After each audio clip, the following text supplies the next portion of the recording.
Nagsimulang magpumiglas si Stephen at sinabing, "Gusto mo bang patayin ko siya? Bakit ako makikinig sa'yo?" Ang lolo na sinusubukang i-pressure sa kanya at sumagot na wala siyang ibang pagpipilian. Kung hindi siya mawawala ng tuluyan sa kanyang mga nasasakupan, na iniabot ang kanyang kamay na may isang kontrabida ng ngiti. Magiging maayos din daw ang lahat dahil dapat silang magkaintindihan ng perpekto dahil naniniwala siyang may pagkakatulad sila. Laking gulat ni Gun at Stephen nang marinig ang matandang ito pagkatapos ay sinabi niyang naniniwala siya na ang kanilang karaniwang katangian ay inggit kay Gun. Ang banal na tanda ng sigaw ng leon na ang lahat ng ito ay walang kaparerekon.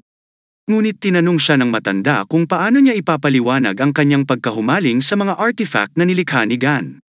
Naniniwala siya na ito ay ganap na nagpapatunay sa kanyang pagnanais na mapupuksa ang inferiority complex, at nagsimulang magkwento si Lolo upang makita ang kapangyarihan ni Lai Gang. Si Gang ay parang tumatakbo sa isang hindi malulutas na pader.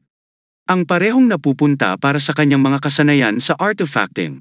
Ang mas mahirap na sinusubukan naming pagtagumpayan ang mismong pader na ito, ang mas malaki at mas malakas na ito ay ito ay simpleng imposible. Wasakin o lundagan ito. This is a once-in-a-lifetime opportunity, at hindi ako kasing liit ni Lai Gang. Ito ay hindi isang panig na alok na gagawin ko para sa iyo ang pinakamalakas na sandata sa kasaysayan ng sangkatauhan. Sa pamamagitan ng pagsanib puwersa upang maalis natin si Gang. Pagkatapos ay ilang oras na lang bago tayo maging pinakamaimpluwensyang mga santo.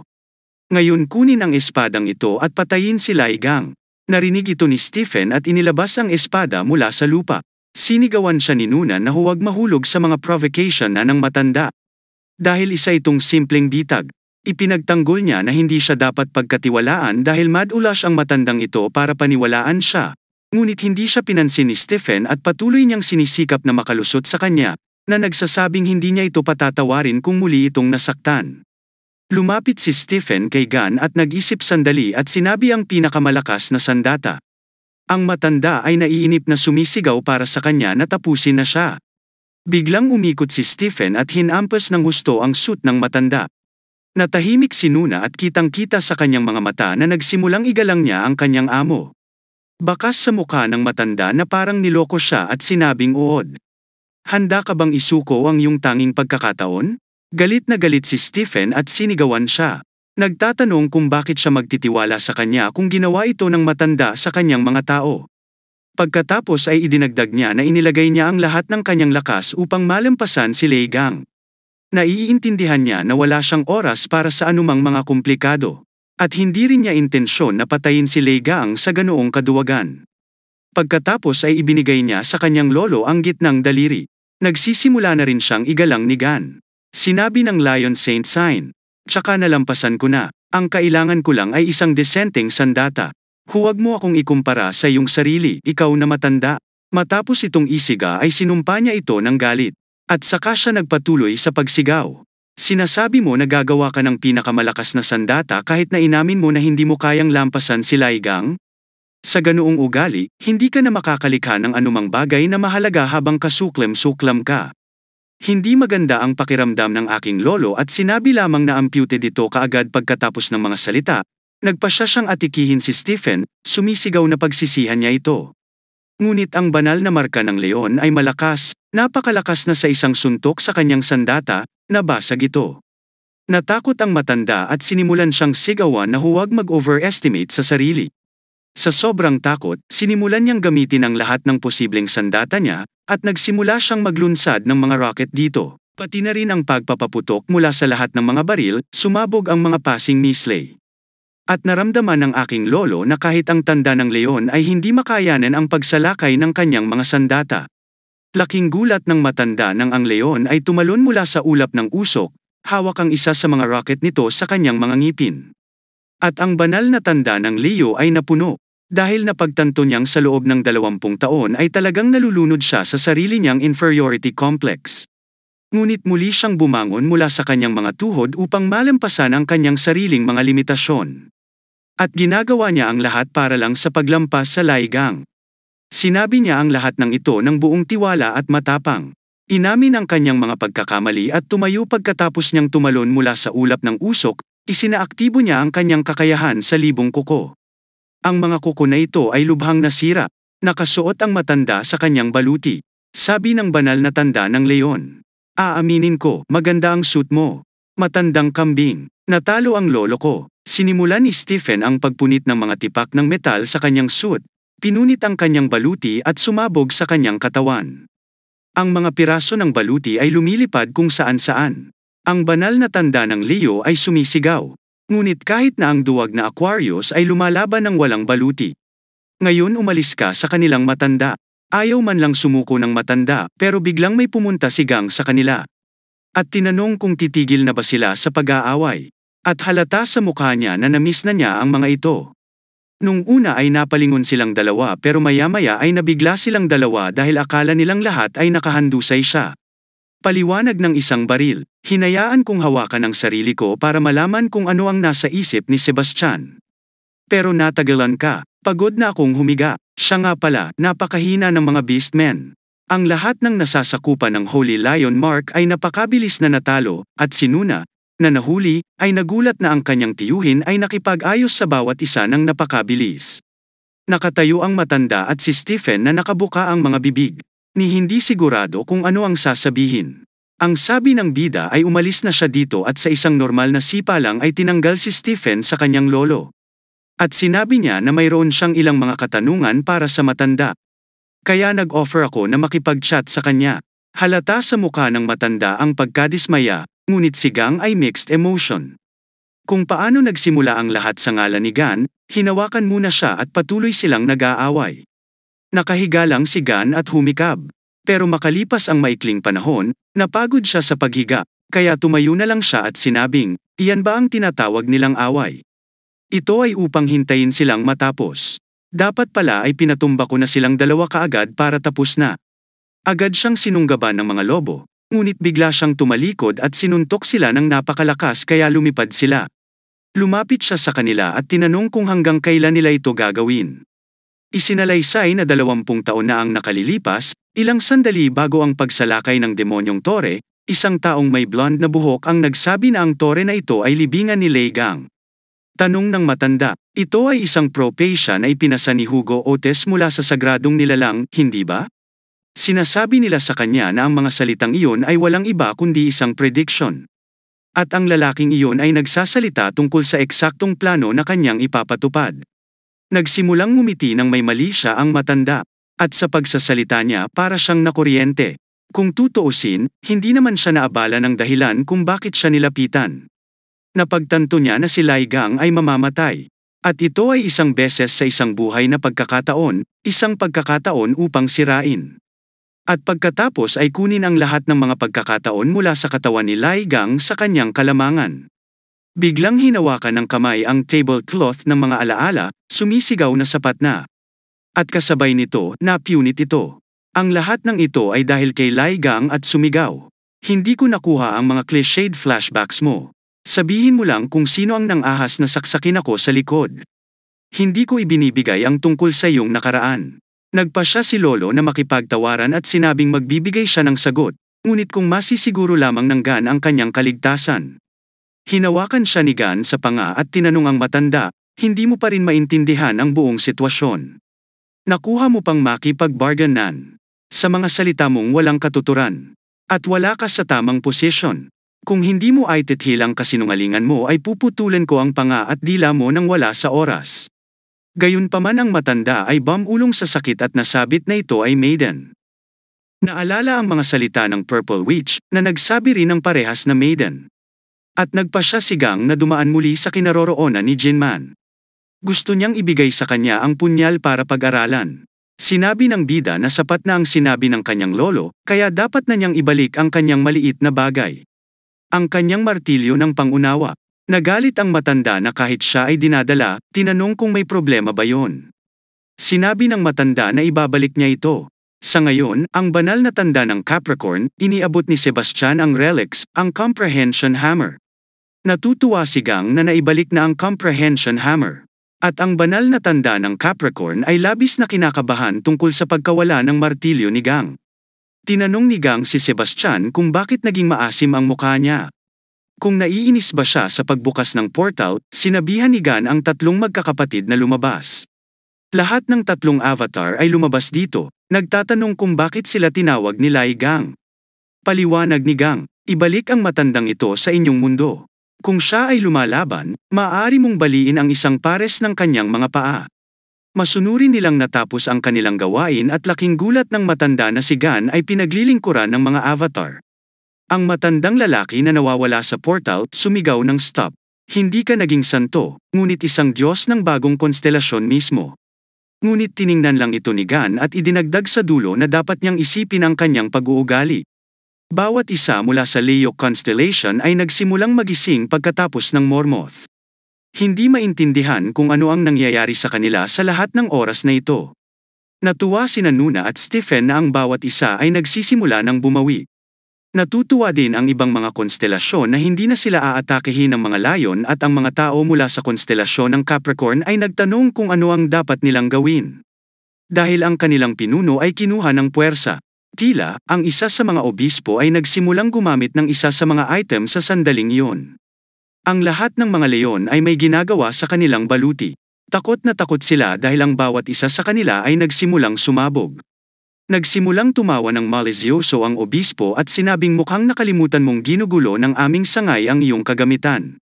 Ang mga pagsabog na ito ay magdadala sa iyo ng diretso sa impyerno, inilunsad ng isa ang kanyang Mormoth projectiles.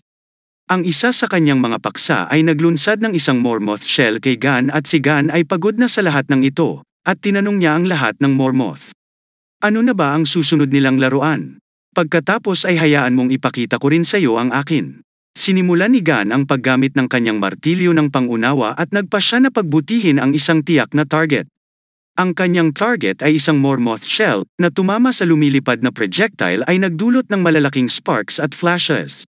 Ngunit kalaunan ay nagawa niyang gawing paputok ang projectile. Kahit ang Capricorn branch mismo ay tinawag na baliw si Gan. Ngunit sa sandaling iyon, tumayo si Stephen sa harap nila at sinabi, "Kayo lang ang mga baliw dito. Kinukuha mo lang ang aming tiwala. Hindi mo kami madadala na parang mga hayop ng ganoon kadali." Ang kaunting pagsabog na iyon ay hindi man lang tayo nagagalit. Bago pa man sila matapos magsalita ay nagsitakbuhan na lang silang lahat sa takot na ikinagalit niya. Kaya sinimulan niyang sigawan ang mga ito na hintayin siyang matapos. At pagkatapos ay humarap si Stephen kay Gang at sinabing, "Hindi mo pwedeng hayaan na lang silang tumakas. Gang, mayroon ka bang anumang bagay dyan? Isang bagay na malaki, malakas, kamanghamanghang at madaling ay-ugoy." Tinanong muli ng bida kung ano ang hinihiling nito kay Gang. Ngunit pagkatapos ay agad niyang nakita ang parehong malaki at matibay at kamanghamanghang, at madali din itong ay-ugoy. At sabi niya may something daw siya. Tanong ni Stephen kung bakit ganun ang tingin nito sa kanya. At kung mayroon man siya, marahil ay dapat niya itong ibigay sa kanya. Nang biglang hinawakan ni Gan ang kanyang binti at sinimulang paikutin ito. At pagkatapos ay tumama sa lupa nang may lakas na ang lahat ng tumetakas na Capricorn ay nakakalat na parang bowling pin. Iniisip ng isang Gang na dapat siyang mag-bowling mamaya. Pagkatapos ng ganoong suntok, tinanong niya si Stephen kung ano ang nararamdaman niya. Pero napansin niya hinawakan niya ito, tiningnan at ibinato. Sinasabi na hindi komportable na hawakan ito. Kami ay dinala sa isa pang lugar kung saan ang simboryo ay nakakulong sa lugar. Ang antas ng panganib kung saan ay pula. Ang lahat ng mga gusali ay tinutubuan ng mga pulang sanga. Si Jane, ang kapitan ng Virgo Branch Search Party, ay nagsabi na ang baho ay hindi mabata. At na ang mga nakakaakit ay maaaring umatake sa kanila anumang oras. Kaya dapat kang maging lubhang maingat. Nagsimulang mag-chat ang kanyang mga squad, nagtatanong sa isa't isa kung narinig na ba nila ang balita na pinatay ni Lei Gang ang isang malaking halimaw sa Pilipinas. Nakita na nilang lahat ang balita, at iniisip din nila na dagdag pabigat lang ang iba sa amin. Idinagdag ng isa sa kanila na sa pangkalahatan ay may isang sangay ng Leo at Capricorn na nakikipagbuno. Nagdulot ito ng malaking pagkalugi. Isa pang tugon na ito ay pabor lamang sa kanila dahil mas mahina ang kalaban, mas mabuti para sa kanila. Sigaw ni Jane na manahimik. Kailan pinapayagan ng protocol ang pagbulong habang may misyon? Hindi kami nandito para magsaya. Ngunit huwag kalimutan na kami ay naatasan na hanapin ang aming lalaki na kamakailan lamang ay nawala sa labas ng simboryo. Problemado na ang paghahanap dahil sa fog. Huwag gawing komplikado ang gawain. Sumang-ayon ang bawat isa sa pangkat. Biglang may sumigaw ng tulong. Nagpasya silang tumakbo para tulungan ang lalaki. Lalong tumatawag ang boses para humingi ng tulong. Naisip ni Jane na ang mga hiyawan ay parang umaalingaw-ngaw mula sa buong lungsod. Naniniwala siya na nililin lang siya ng kanyang pandinig. At mayroon ding bahagyang pakiramdam na ang mga ito ay mga artipisyal na pag-uulit. Kahit nasa sandaling iyon, siya ay tumatakbo ng mag-isa. Ngunit nang lumingon siya sa utos, walang tao doon.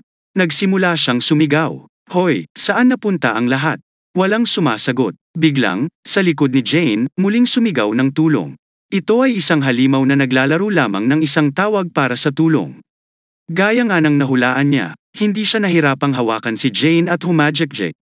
Tapos pinatay lang niya. Dinala kami sa bahay ni Hugo kung saan nakabukas ang balita sa TV. At sabi nito, ilang araw na ang nakalipas mula nang talunin ni Lai Gang ang 10,000 pos at 1,000 feet draftsman. Binabasa ni Gan ang kanyang mga nagawa sa libro. Ang kanyang zero achievement ay bumabalik. Ang una ay ang pagsira sa mga halimaw sa dagat. Nabasa niya na ang mga tagumpay mula sa Biblia ay nakaka-impluwensya sa kanyang mga tagasunod. Pati na rin ang pag-aambag sa paglago ng awtoridad, sinasabi ng balita na nasa Pilipinas tayo ngayon.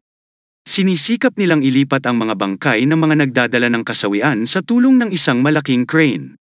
Hindi ba't si Lai Gang ay tunay na kahangahangang? Siya ay humarap sa isang banta sa kanyang sarili, na ginawa ang isang magkasanib na misyon na tila walang kabuluhan ngayon.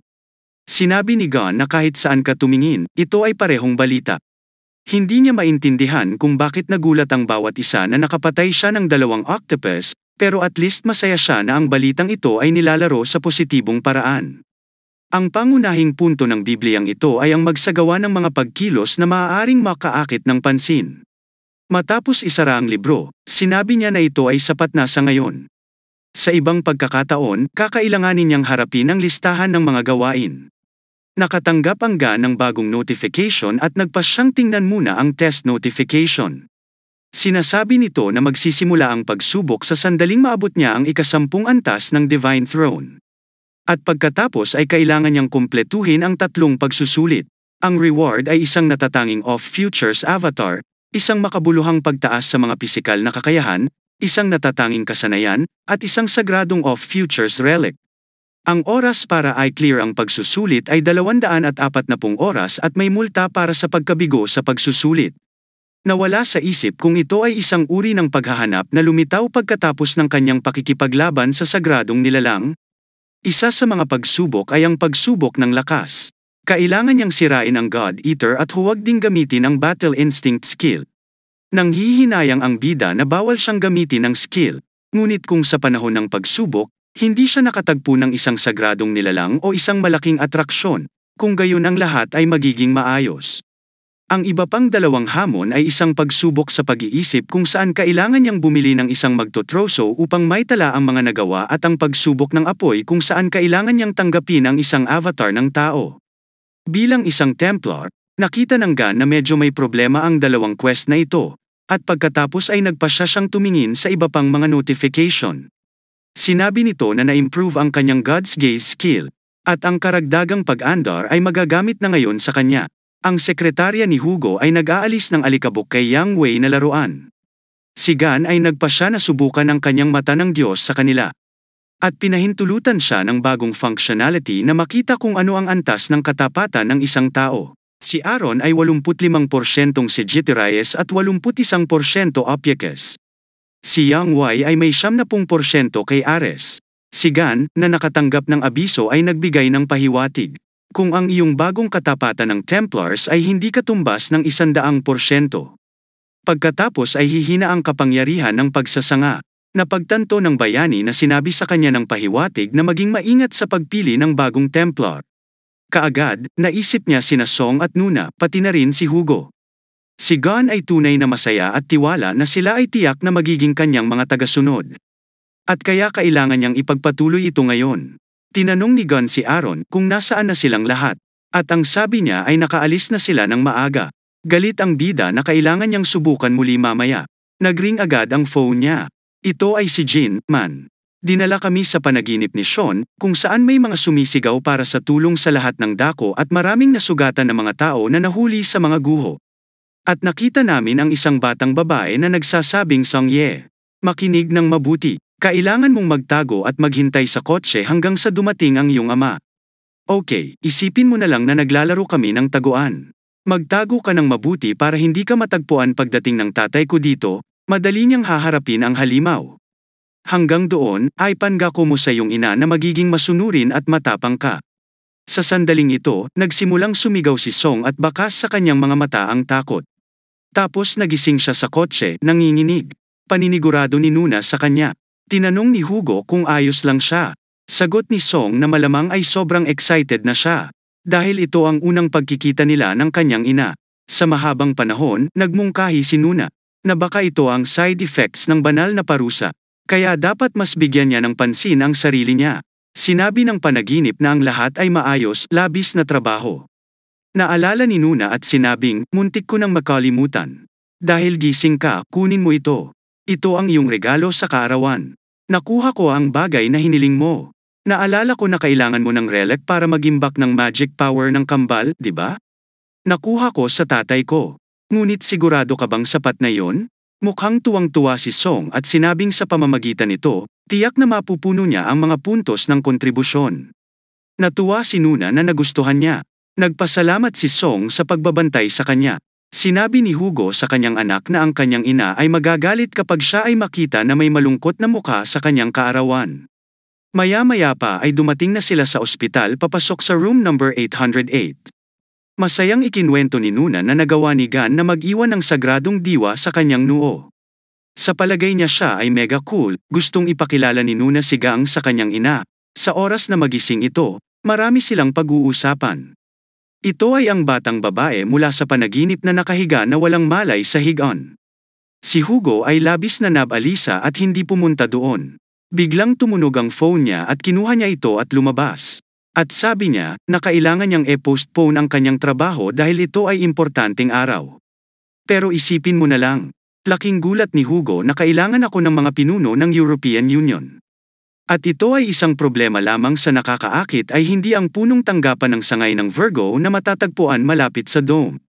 Sinabihan siya na tumawag sila hindi dahil sa isang ordinaryong kaso sa enticer. Ngunit dahil nagdeklara ang sangay ng Virgo na hindi nila kayang harapin ang halimaw, pagkatapos ay sinabi nila, bukod dito, nakatagpo mo na ang halimaw na yon noon pa. Ito ang atraksyon na lumitaw sa Korea 10 taon na ang nakalilipas at tumangay sa teritoryo ng Airport Blood Mist.